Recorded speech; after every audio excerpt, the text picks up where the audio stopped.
dhugaatoko Qeys ibn Mulawwah namni jedhamu Majnuun Leila jedhamee beekama yeroo hedduu sababni akkana jedhameef jaalala shamarree Leila jedhamtu takkaan ka inni Majnuun Leila maraattu Leila jedhamee jechuudha. Yeroo tokko isii addaan fageessanii isii soqaan sosoo deemaa jiru saree isii tokkotti dhufe. Sana booda sareen isii kun bakka isiin jirtu akka isa geessuuf osoo saree kana duuka deemu namoota hedduu salaataa jiran bira kutee tare.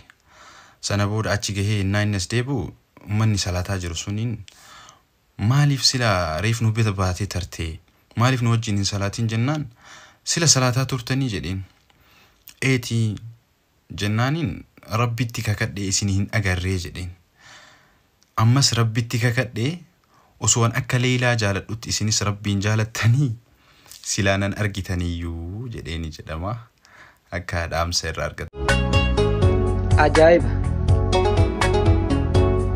Hagam akkana jaallattu naaf minaan jetta.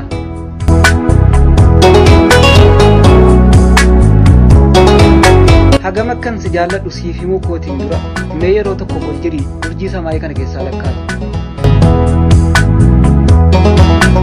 Baay'ina isaatii fi heddummina isaa lakkoofsaan naa kaa'uu dandeessaa?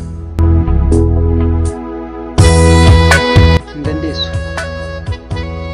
Argitee jaalallan siif qabu akka urjii samaayii kana keessaa onnee kiyyaa fi jismii kiyya hunda keessa waan faca'ee jiruuf hanganaa fi hammanaa siif ibsuu hin danda'u. Garuu jecha gabaabaadhaan sin jaalladha bareedduu.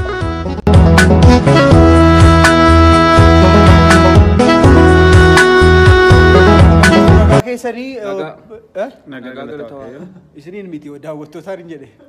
Akkam jirtu nagaa keessanii? Nagaa galata waaqa. Isin miti daawwattootaan hin jechaara.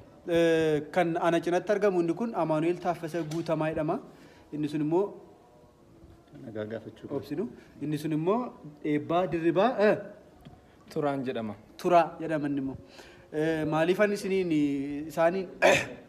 isaaniin qabadhee dhiyaadhe irra maaliif akkan isin afeere natti himame?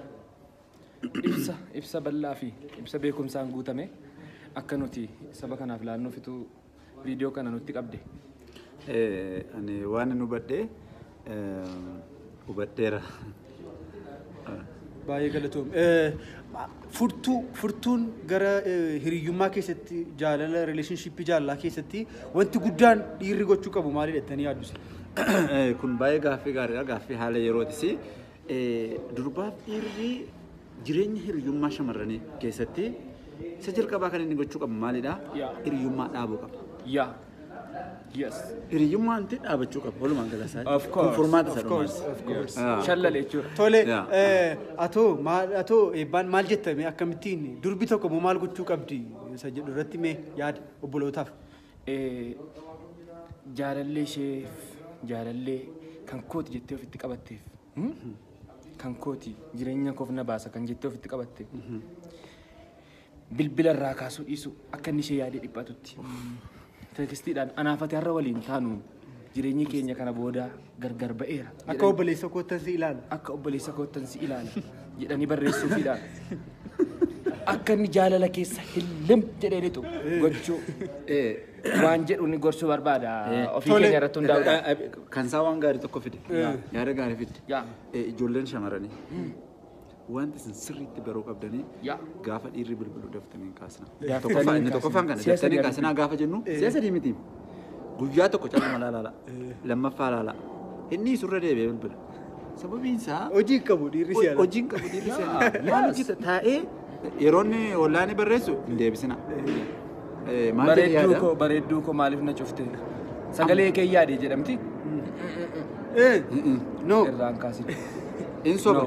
Hin soba. Maaliif soba beektaate? Yeroo baay'ee namoonni maal jedhu sitti fakkaate abboonni keenya. Hoolaan bineensa miti. Hoolaan bineelda manaati. Harka walitti rukutaa fi. Hoolaan bineensa miti. Beekumsa guddaan argadhe anarraa. Baay'ee ammayyuu beekaa qabnudha nuti. Beekaa qabnu kunuunfachuu qabna ija keenya. Beekaa nu wallaalota. Kabajamoo Bo'oo Amaanu'eelidha. Isaan dhaqanii jaalala isaanii ibsatu. Simannaayi.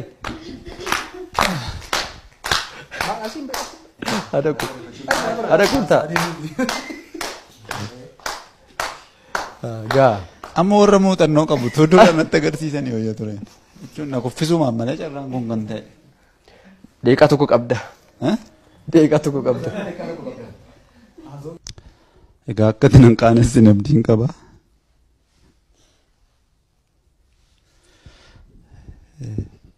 Waggaa 25 oliif.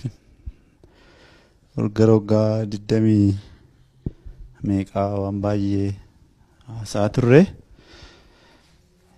Yeroo dhumaaf garaa kutachuu fi isa dhumaati kan inni har'a fuula kee dura dhaabadde.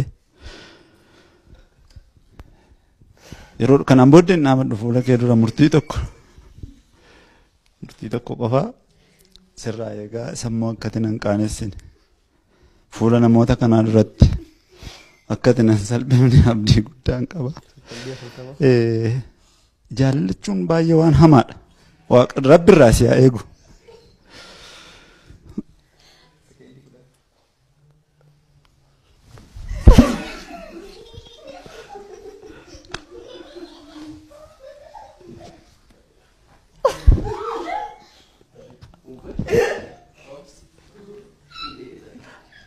Malah orang kanes.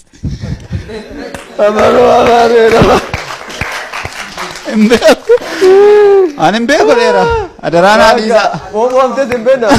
Kota gara dia sot. Yo mau sih sih jelas sih.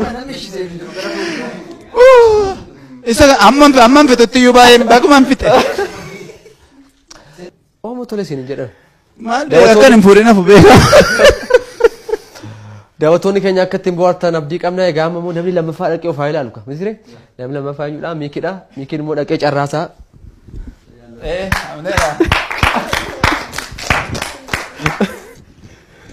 Sadhuguma akka isheen isheettuun godha. Ani garuu waan hin jedhu wantichi waan qoosaa maal maal utuu hin taane dhuguma isaadha. So dhuguma koon jedhamini. Aktiin jedhamini. Bareedduu koo. Kan baay'ee si jaalladhu beekta. Ergan gaafa guyyaa si wajjin wal baree jalqabee wanti hundumtuu siin dhala natti mul'atu. Jaalala koo akkasitti jechaan ibsuun baay'ee natti ulfaata. Hammam akkan si jaalladhu yeroo yaadu immoo